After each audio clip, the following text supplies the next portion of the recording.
الحمد لله رب العالمين إلهي بقى مهده هذا وحى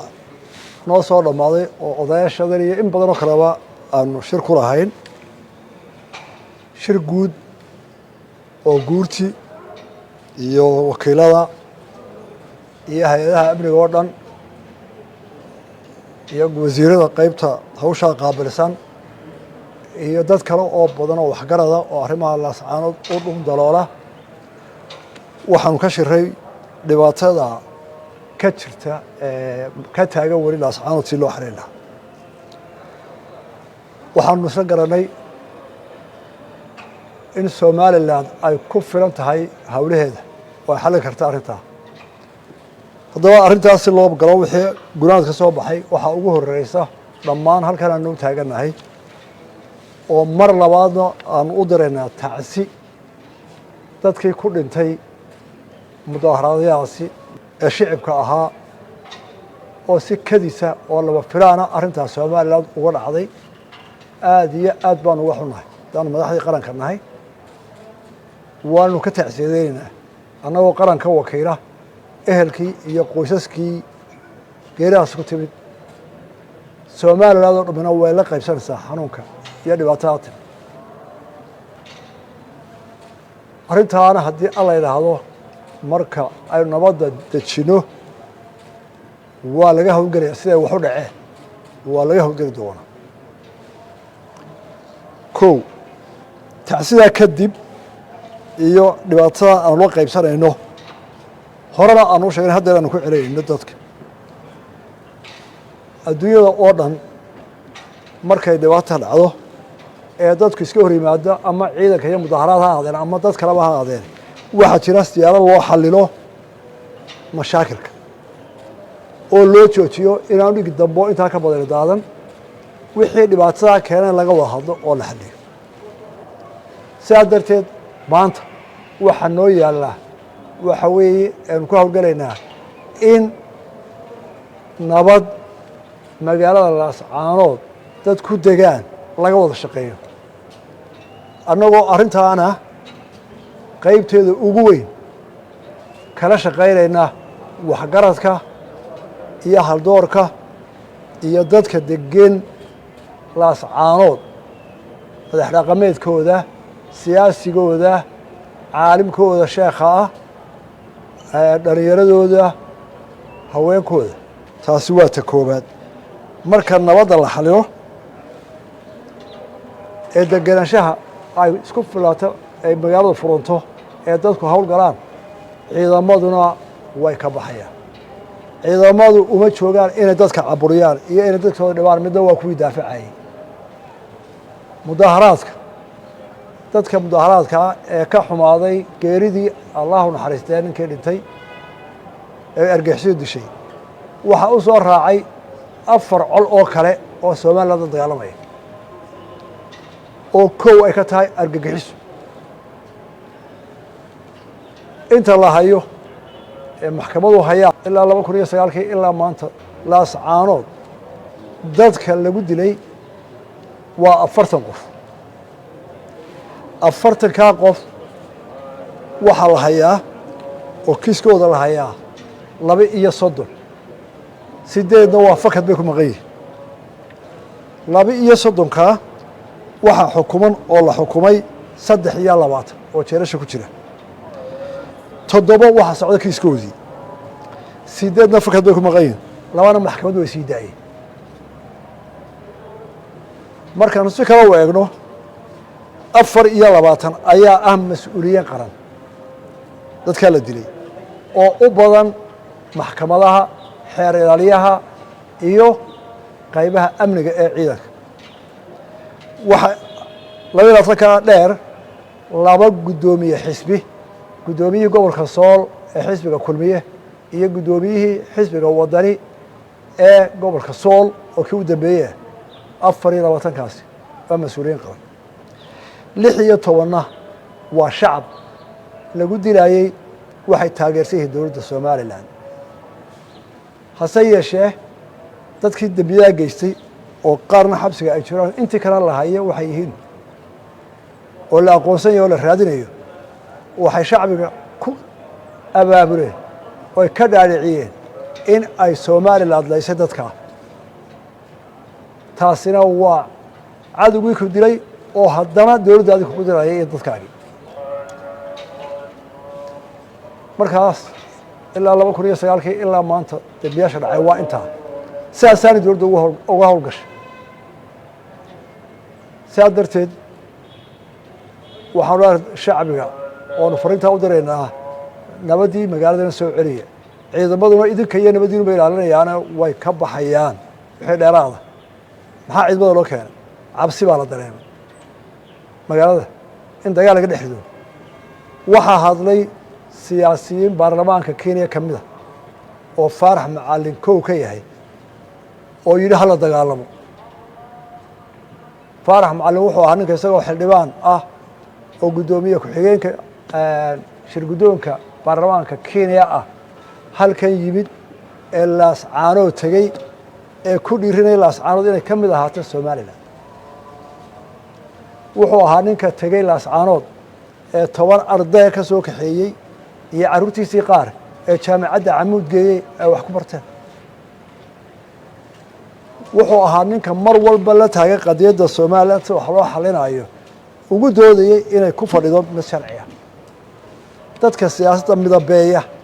ee maalinba mid roga warkooda waxba ka soo qaadi maayo laakiin maanta lagama filayo inuu yidhaahdo Somaliland waxaan culaysinayaa Somaliland iyo beero uu magacooda sheegayay oo ah dadku si qabali ah u dagaalamo wuxuu yidhi Faarax Macalin ma soconayso wixii Ingiriiska dhigay iyo isticmaalka uu tegey Faaraxow aduu Kenyaan baatay qurumaha badan ee kala afka ay kala diinta ah ee Kenya ayada wax la qaybsatay oo la baasaboor tahay oo la aqoon tahay garan maayo ra'yigaasi wuxuu ka godaarayay Faarax intaasaan leh waxaa hadlay oo dagaal iclaamiyey madaxweynaha Puntland iyo ku-xigeenkiisa maanta kollaba lagama filayo inay Puntland dagaal ku iclaamso Somaliland waan soo weerarayna dhibaatooyin badan baa labadeena waa ina haysta maanta annagu waxaan u taaganahay nabad iyo jaar wanaag waxaananu leedahay dagaal lagama faa'iide ka joog haddii se aad ka fursan weydo ood weerarkaa soo qaadana wixii aad ka hashay aad leedahay Somaliland qarannimadeena daafacda waa u diyaar laba dani wuxuu yidhi xasuuqa ka dhacaya laascaanood eegan mayno waa ka dagaalamayna laascaanood mudaharad bay ciidan boliisa iyo isku dhaceen dadku waa mashkalad Somaliland u taallo oo ay xalinayso kana garaabayso dowlad iyo shacbi maxay u dhacday arrintaas dadka maxaa ku dhinteen waanu ka siman laakiin waxaan ku leeyahay intii boosaaso ku dhimatay ee adiga iyo in diyaana ay ka dhimatay dhexdiina ee ka dhacday dee 5 gore ka baadita intii ku dhimatay boosaaso maalintii gabadha xildhibaanada ee muqdisho joogtay ay ka soo degaysayna ma gaadhin waanu idin ducaynaynay oo mashkaladiina maanaan soo fargelin maanta talada adiga ku-xigeenkaa u gaadheen weerar aynu qaadno Somaliland aad bay arrintaa u dhegeysanaysaa oo ay maqlaysaa waxaan se kaga ciilaahay mar hadday Somaliland ciidankeeda shacabkeedu diyaaru dalkooda inay daafacaan haddii aad ka joogi weydo nabaddaa diiddo wixii aad ka hashaadada soo socon kuraan arrinta danay iyo weerarka uu iclaamiyey inay xamar dowladda joogtaa la midaysato iyadu soo furtay waxaa u daliila maanta golisa shacabku intuu fadhiistay ayuu guddi u soo saaray arrinta Somaliland taasi waxay markhaati ka tahay in dowladda xamar ka dhisan maanta ay ka bareedhay in Somaliland ay weerar ku qaado wax ku kordhiyo waxaad istaawirisayba diyaar baan una shantiina madaxweynaha ku jira xamar haddaad tiraan Somaliland weerar waa ka maanta waa ka qaadi karaa waa isfuranahay diyaar waan una shacbiga Somaliland taasoo u sheegayna in maanta shacbiga xamar intuu golo fadhiistay oo Somaliland guddigii talaabo ka qaaday xal leeyahay daruureena waxaad ka heshiin baa leh waxa hadlay madax dhaqameedyo badan oo Kismaayo jooga oo Qardho jooga oo meelo kale badan jooga waa inoo kow Soomaali dhaqankeeda intaasoo madax dhaqameed oo dagaal ku wada xiransi waxay yidhaahdeen dadkii la laayay ee 40 soo sheegay boqol ka dhigeen Soomaaliland baa laysay odayaashaas gartaan may qaadin xogagaal may ahayn arrintaa kamay gu gaarin waxay ku xukumeen inay fidna ka dhex abuuraan Soomaaliland dadka wadagan waana arrin uguba waxaan aad ugu mahadnaqayaa oo waayeelnimo ku taliyay oo sidii madaxda lagu yaqaanay u taliyay suldaanka la yiraahdo Sultaan Cabdiraxmaan dowlar ninkaas waa taliyay sidii nin islaami u garqaad jiray buu qaaday war colka la joojiyo nabadaha la doono buur saadiinta iyo nimanka gurmadka dowladda ka daayay dab hashidina waa tii aabihina ku halgami jiray waxaan ugu taliyay oo aad ugu bogaadinayna nabad iyo ninka qadarin uu joojiyo waana inta looga baahayay dadka Soomaaliland dowladaha Ethiopia iyo Kenya ee qaybaha bulshada kamid ah Soomaaliya ku hadla ay ku soo faragelinayaan dagaalka oogaya Soomaaliland oo koow ka yahay baarlamantariyanka Faarax Macalin waxaan daris wanaagsan baan u haynaa nabad iskaashi loo dowlad ku wada joognaa nabadin baan u haynaa bal arrintan cusub ee shacabka Soomaaliya ku hadla qayb kamid ah ay ka soo baxdayna ee waxaan ka doonaynaa ka war doontaa si ay u dhacday waa dowladda Kenya iyo Ethiopia iyagana waxaanu ka warsugaynaa oo dareen nagu jira in aanu danay ereyga kaligi ku ahayn iyo Soomaaliland ee uu garab ka haysta dowladda xamar dareenkaana waa qabnaa iyagana waxaanu leedahay war jira waxa kaaro iman warkiina sugayna waxaan ku soo gabagabeynaya daan Soomaaliland oo 3 sano dowladda ahayd maanta intii isu soo urursanaysa la colaba Soomaaliland qarankeega difaac bay ugu furay ninkii naga maarmi waayo waan surana shacbiga Soomaaliland ayaan ku soo koobaya ugu dambeyntii oo ah maanta Soomaaliland ma kala laha mucaarad iyo muxaafid qarannimada heegan baa loo waday 3 xisbi qaran oo waqtigoodii ka dhamaaday iyo 10 urur iminka siyaasadda u hargamaya dhammaantood maanta waxaanu ka midaysanahay in qarannimada la daafaco waayo intaasi waxay u tartamayaan inay dalka maamulkiisa qabtaan marka dalka maamulkiisa la qabtay waa la soo weerar kama shaki qabo inay dhammaantood u wada heegan yihiin difaaca dalka iyo Soomaaliland qurbo joogiisa ka wax tabanaya iyo ka dalka jooga Soomaaliland maanta way u mudaysan tahay cadaawada iyo weerarka dani iclaamiyay iyo cid garab ku siinaysa inaan dalka ay ka daafacaan saasaan qaramada diyaarnahay kaanu ka soo baxan yahay mashkalada laas caanoodna Soomaaliland dhan baa isugu tagaysa annagoo walaayo waxa gaaray ka xun annagoo murugada la qaybsanayna waana xalil karraa hadii alla ilaahay arrinta madaxweynaha ka hadlo si tifatiran uga hadlay oo kaamil ah waxaan ku daraa waxa weeye abaanu ku daraa guurtaan iyo 3 goloba waxa weeye inaanu madaxweynaha intaa uu yiri la qabno kuna shaqaynayno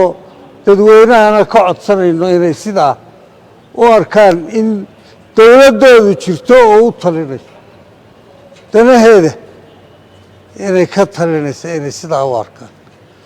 waxaan kaloo leeyahay sidaa madaxweynuhu yidhi waanu ka xunnahay dadka mudaaharaadkii ku dhintay aad iyo aad baan uga xun kama dhiman reer laascaanoode gidigeena inaga dhintay dadkii ay heladoodiina sabir iyo iimaan ilaahay saadiq ah idinka siiyo waanu leena waa ku daraynaa madaxweyne waxaan kaloo leeyahay Soomaaliland way isku filanta cid u soo gurmatana uma baahna iyadaa isku filan dowladdeeda iyo dalkeeday arrintan u tahay ka marti gelin mayno nin dal kale markii horeba u guuray oo dad Soomaali unaynu isku nahay iyo dowlado kale ka mid noqday maanta war ka marti gelin mayno dhegaysanna mayno nasnaxna kamay talan waxa ka tayadeedu waxa weeye inay Soomaaliland isku dhimato dhexdeeda saasaanu u qaadanaynaa odayaasha haddaba madaxweynuhu waxna magacaabayey waxna tilmaamayey saasaanu u qaadanayna qabyaaladana ha laga daayo qabyaaladana ha laga daayo waa ninkii markii horeba soomaaliba ka danaystay ee dowlada kale ka midihii dee war maanta noo talin maayo soomaalina u talin maayo annagana hadalka iyagaba daah waxaan kaloo leeyahay war dalka waa dowladdu way ku filantahay inay difaacdo waxay ku difaacanaysaana waa dadweynaha waa qaranka wey dadweynaha leh inay dalkooda difaacdaan oo ilaaliyaan oo dowladda isbarbar taagaan dadweynaha leh iyadu way hoggaaminaysaa sidaa madaxweynuhu yidhi waxaa inoo ballana inaynu inaguna arrintan laascaanood xal deg dega u helno xal deg dega inaynu u helno iyadoo qaybta mudnaanta koowaad aynu siinayno reer dadkan laascaanood u dhashay oday iyo waxgarad iyo rag iyo dumarba inaynu iyagu inay gacanta koowaad yeeshaan baynu ku talinaynaa kulana shaqayno nabadna ku soo dabaallo laascaanood giddigeenna ku wada shaqayno markaa waxaan leeyahay mudane madaxweyne iyo odayaasha kaleba sidaa aada u tidhi intayada kalena waa idinku garab taagan hawshii kalsoonaynu ku gelin waanaanu ku filannahay dadweynahana way iska degi doonaan oo waa la tusi inaynu inagu dantooda ka shaqaynayno iyo in cid kale meel fog uga soo talinayso way inala arki doonaan aada iyo aad baa u mahadsantii